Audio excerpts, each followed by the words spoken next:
दोस्तों, एक और नई कथा में आपका स्वागत है। महाभारत काल में कुछ ऐसी घटनाएं घटी जिन्हें बहुत कम लोग जानते हैं। ऐसे भयंकर अदृश्य युद्ध जो महाभारत काल में हुए थे, जिनमें से एक थे महारथी कर्ण और वीर बार्बरिक का युद्ध, जिनकी शक्तियों के समक्ष तीनों लोकों के योद्धा भी टिक नहीं सकते थे। महारथी कर्ण के कवच कुंडल के मात्र चमक से देवता और दानों के भयंकर अस्त्र भी अपना मार्ग बदल लेते थे। और दूसरी तरफ बार्बरिक, जिन्हें 3 बाणधारी भी कहते हैं, जो अपने 3 बाण से पूरे महाभारत के युद्ध को समाप्त कर सकते थे। इन्होंने अपने पितामह बलवान भीम को भी परास्त कर दिया था।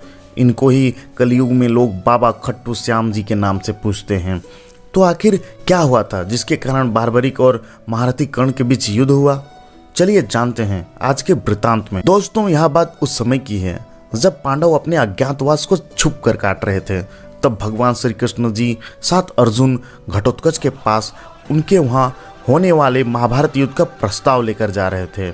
तब उन्होंने देखा कि उनके पीछे कौरवों के गुप्तचर लगा हुआ है। वे गुप्तचर कौरवों के वहां संदेश लेकर जाते हैं और उसके पश्चात दुर्योधन पांडवों के अज्ञातवास को भंग करने के लिए घटोत्कच के गुफा की तरफ चल पड़ते हैं। दुर्योधन अपने साथ महारथी कर्ण को भी ले जाते हैं और अपने सैनिकों के साथ गुफा की चारों तरफ घेराबंदी कर देते हैं। इन भगवान श्री कृष्ण जी पहले से ही आप समझ जाते हैं और वे अर्जुन को पूरी बात बताते हैं। यह बात सुनकर अर्जुन गुस्से से गुफा के बाहर जाने की बात करते हैं, लेकिन भगवान श्री कृष्ण जी अर्जुन को रोकते हैं और कहते हैं, नहीं पार्थ, यह उपयुक्त समय नहीं है। तुम अज्ञातवास भोग रहे हो और वह सब लोग तुम्हारे लिए ही आए हैं। यह सब देखकर पास में खड़े बार्बरिक कहते हैं, हे प्रभु, मैं महारथी कर्ण को रोकूंगा, या तो शांति से या तो द्वंद्व से। इस पर भगवान श्री कृष्ण जी कहते हैं, क्या आपको पता है महारथी कर्ण कितने ज्यादा शक्तिशाली हैं? इन्हें रोकना इतना भी आसान कार्य नहीं है। इस पर बार्बरिक कहते हैं, हे गोविंद, आपको शायद मेरे शक्ति का अंदाजा नहीं है। क्या कहकर बार्बरिक प्रणाम करके गुफा के बाहर आ जाते हैं और दुर्योधन और कर्ण को प्रणाम कर बोलते हैं, बताइए कैसे आना हुआ काकाश्री?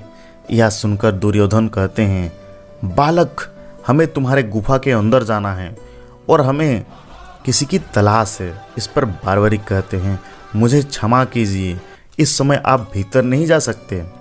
तभी दुर्योधन क्रोध में कहते हैं, अपनी मृत्यु को गले मत लगाओ बालक।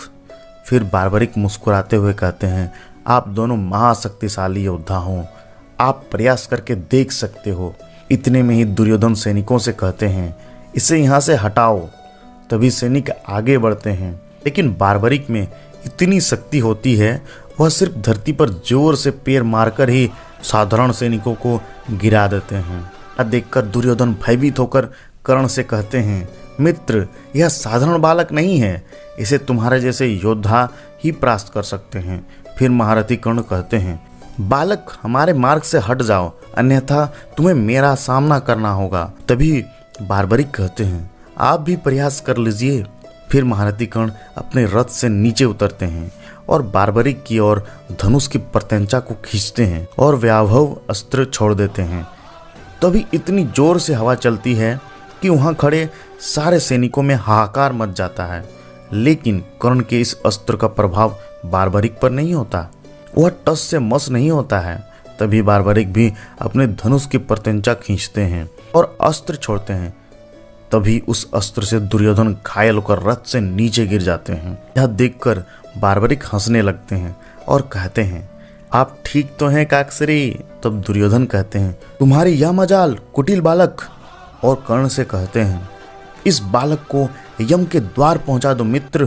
तभी महारथी कर्ण अपने अस्त्रों को बार्बरिक पर छोड़ते हैं, लेकिन बार्बरिक इससे बच जाते हैं। इसके बाद बार्बरिक कर्ण पर अपना अग्नेस्त्र चला देते हैं, लेकिन कर्ण भी वरुण अस्त्र से उस अस्त्र को नष्ट कर देते हैं।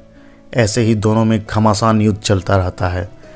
दोनों ही वीर एक दूसरे पर भयानक दिव्य अस्त्र का प्रयोग करते हैं। उसी बीच बार्बरिक दुर्योधन पर अपना घातक अस्त्र चला देते हैं, लेकिन कर्ण अपने दिव्यास्त्रों से उस अस्त्र को नष्ट कर देते हैं। तभी बार्बरिक कहते हैं, हे अंगराज, आप यह बाण संभालो, इस बाण को कोई भी योद्धा अपने अस्त्र से नहीं रोक सकता।